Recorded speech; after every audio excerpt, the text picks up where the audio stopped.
Dia 30, Gênesis capítulo 31.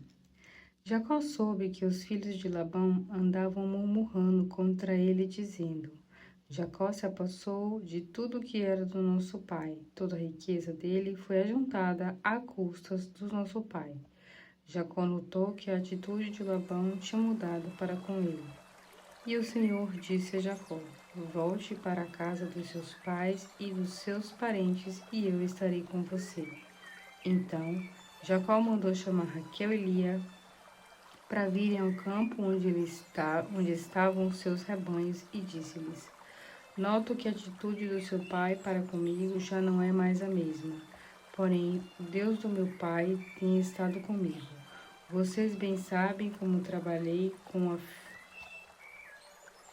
afinco para seu pai, mas o pai de vocês tem me enganado por 10 vezes, tem mudado o meu salário. Mas Deus não deixou que ele me causasse prejuízo. Se ele dizia: os salpicados serão seu salário, então os rebanhos geravam animais salpicados. E se ele dizia: os listrados serão seu salário, então os rebanhos geravam animais listrados. Dessa forma, Deus tirou os rebanhos do seu pai e os deu para mim. E Jacó continuou: Quando chegava o tempo de acasalamento, vi em sonhos que os machos que cobriam as fêmeas eram listradas, salpicados e malhados. E o anjo do Deus me disse em sonho: Jacó. Eu respondi: Aqui estou. Então ele disse: Veja que todos os machos que cobrem o rebanho são listrados, salpicados e malhados, porque tem visto tudo o que Labão tem feito a você. Sou o Deus de Betel, onde você ungiu uma coluna e fez um voto. Levante-se e saia agora desta terra e volte para a terra dos seus parentes. Raquel e Lia responderam a Jacó: Que podemos esperar do nosso pai, pois ele nos tratou como se fôssemos estrangeiras. Além de nos vender, acabou com nossos bens, que eram nossos por direito. Toda essa riqueza que Deus tirou de nosso pai é a nossa e de nossos filhos. Portanto, faça tudo o que Deus mandou.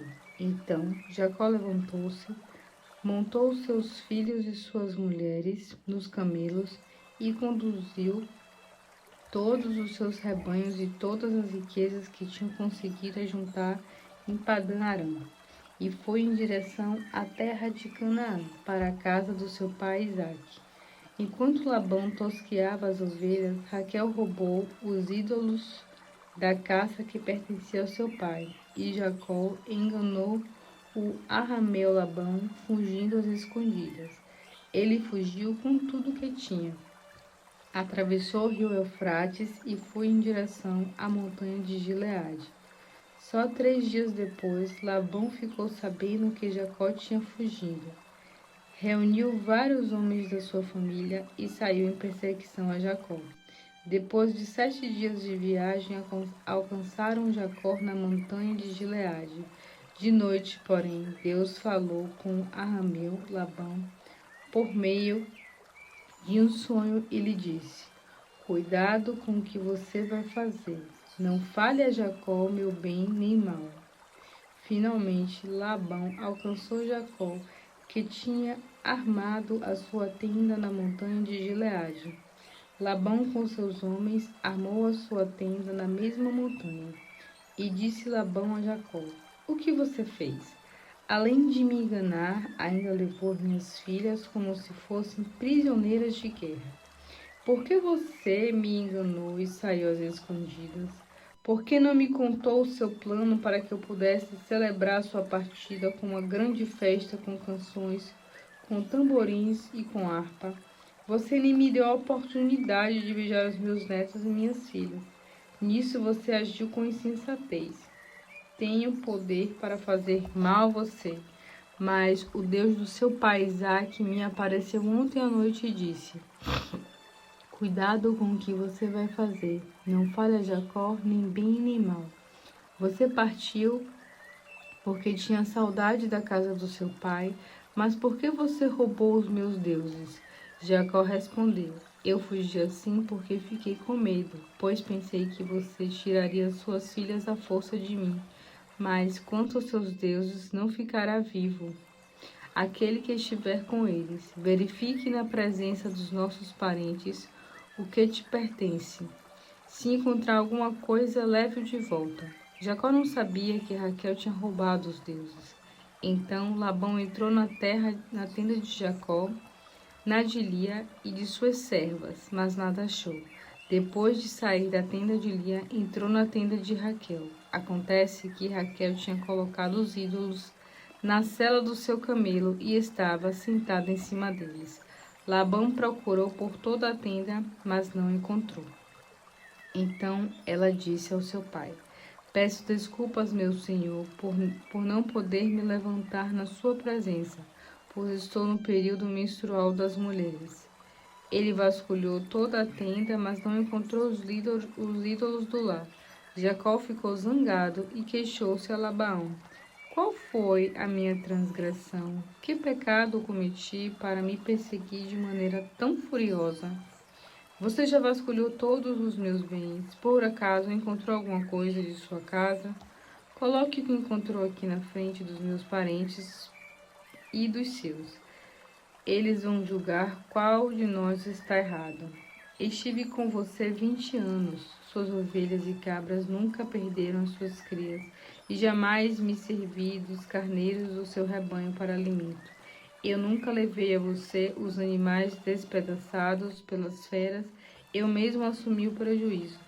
Você descontava tudo do meu salário, incluindo todo animal roubado de dia ou de noite. Trabalhei para você nas horas quentes do dia, bem como nas noites frias, ficando muitas noites sem dormir. Permaneci na sua casa 20 anos. Trabalhei 14 anos para casar com as suas 2 filhas e 6 anos para formar o meu rebanho. 10 vezes mudou meu salário. Se não fosse Deus do meu pai, o Deus de Abraão, o temor de Isaque, certamente você me mandaria embora de mãos vazias. Mas Deus viu meu sofrimento e o trabalho das minhas mãos, e ontem à noite ele preveniu você. Então Labão respondeu a Jacó: Estas mulheres são as minhas filhas, então estes filhos são os meus. O mesmo posso dizer dos rebanhos, e tudo o que você tem, tudo é meu. O que posso fazer com essas minhas filhas e pelos filhos que deles nasceram? Venham, faça um acordo, eu e você, que sirva de testemunho entre nós dois. Então Jacó pegou uma pedra e fez dela uma coluna, e disse aos seus parentes: Ajuntem pedras. Eles buscaram pedras e fizeram uma pilha com elas. Labão chamou aquele lugar de Jeguer-Saduta. Jacó, no entanto, chamou de Galaede. Labão disse: Que hoje essa pilha de pedras sirva de testemunho entre mim e você. Por isso foi chamado de Galaede. Foi também chamado de Mispa, porque Labão disse: Que o Senhor fique nos vigiando, cada um de nós, quando estivermos separados, em relação a este acordo. Se você maltratar as minhas filhas ou tomar outra mulher além delas, eu estarei longe, mas Deus é testemunha entre mim e você. Labão continuou: Aqui está a pilha de pedras e esta coluna que ergui entre mim e você, que sirvam de testemunhos do nosso compromisso de que não cruzaremos a linha para prejudicar um ao outro. Que o desejo de Deus, do Abraão, de Naor, o Deus do pai deles, julgue entre nós. Assim, Jacó fez um juramento em nome do temível Deus do seu pai Isaque. Então Jacó ali, no topo da montanha, ofereceu um sacrifício e chamou os parentes que lá estavam para comerem pão e passarem a noite juntos na montanha. Na manhã seguinte, Labão levantou cedo, beijou a cabeça das filhas e dos netos e foi para casa. Marcos, capítulo 2.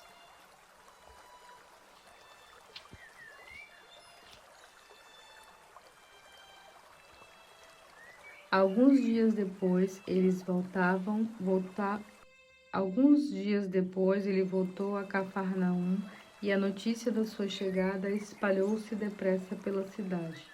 Logo a casa onde ele se achava ficou tão cheia que não havia lugar nem junto à porta. E Jesus pregava a palavra a eles.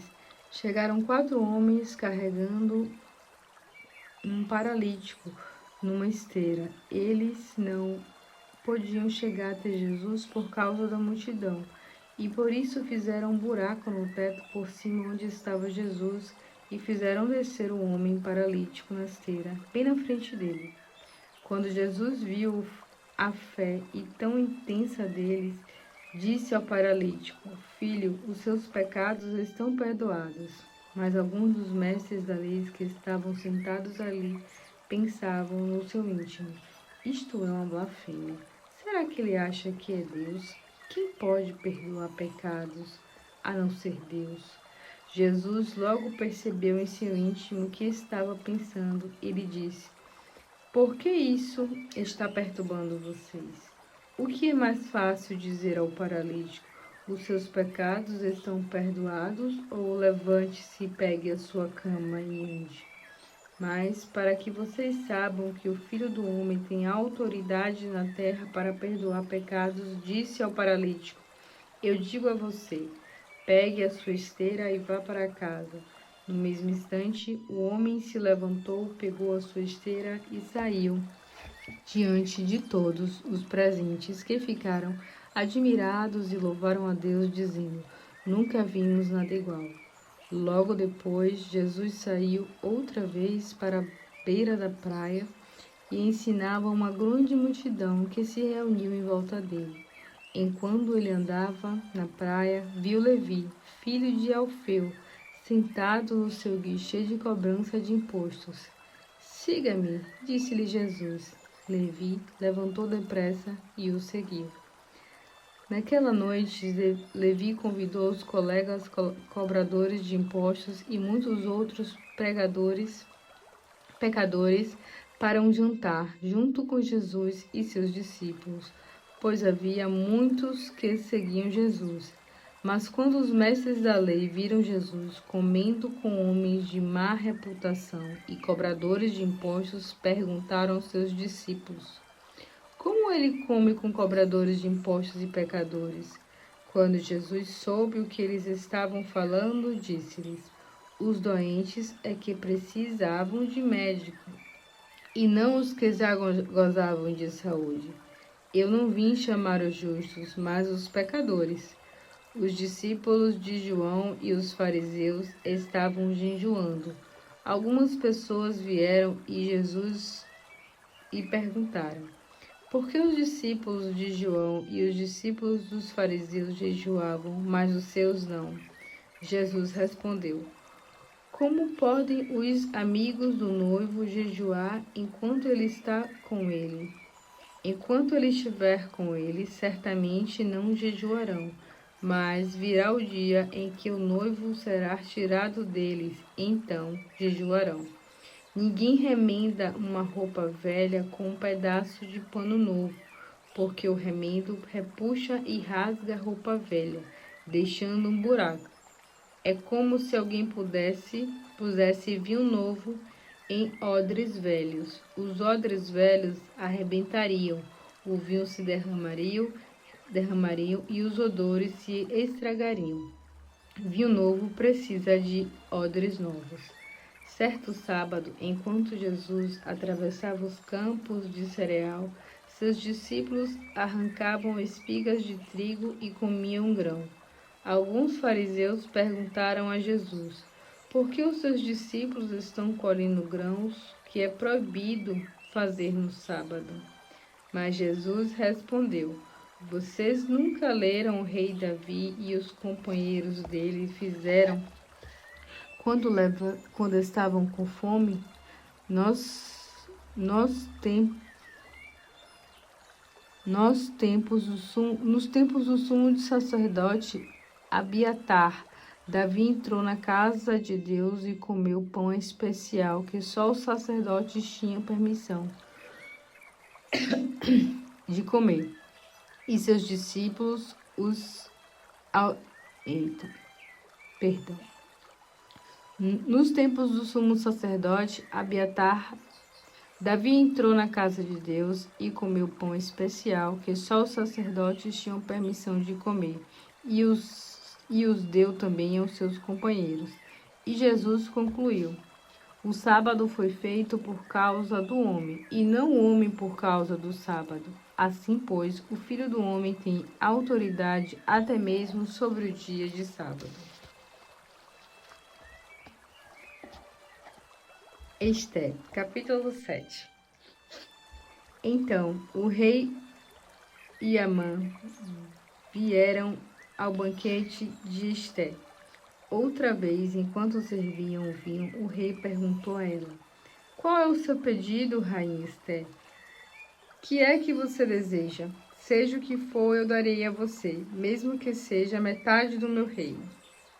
Por fim, a rainha Esté respondeu: se eu posso contar com o favor do rei, e se for do agrado do rei, porque a minha vida e a vida do meu povo, pois eu e o meu povo fomos vendidos para sermos destruídos e mortos. Se apenas nos tivéssemos vendido como escravos e escravas, eu não ia dizer nada, porque nenhuma aflição como essa justificaria o incomodar ao rei. Que conversa é essa? Perguntou o rei Xerxes. Quem teria a coragem de tocar em você? Onde estará ele? Ester respondeu: o inimigo e adversário é Ramã, este homem perverso. Então Ramã começou a ficar apavorado diante do rei e da rainha. O rei ficou furioso e deixou o vinho e saiu para o jardim do palácio. Enquanto isso, percebendo que o rei já tinha decidido condená-lo, Ramã se levantou para implorar que a rainha Esté tivesse pena dele e não deixasse que fosse morto. Ramã se atirou sobre o sofá onde a rainha estava sentada, e nesse momento o rei voltou do jardim do palácio. Será que ele quer abusar da rainha aqui no palácio diante dos meus próprios olhos? Gritou o rei. Sem demora, os oficiais do rei cobriram o rosto de Ramã com pano. Então, Arbonã, um dos homens de confiança do rei, disse: Majestade, Ramã deu ordens para construir uma forca de cerca de 20 metros de altura perto da sua casa para enforcar Mordecai, o homem que salvou o rei de ser assassinado. Então, o rei deu esta ordem: enforque Ramanã nela. Fizeram como o rei mandara, e Ramã morreu na forca que ele mesmo tinha preparado para Mordecai. E com isso a ira do rei se acalmou.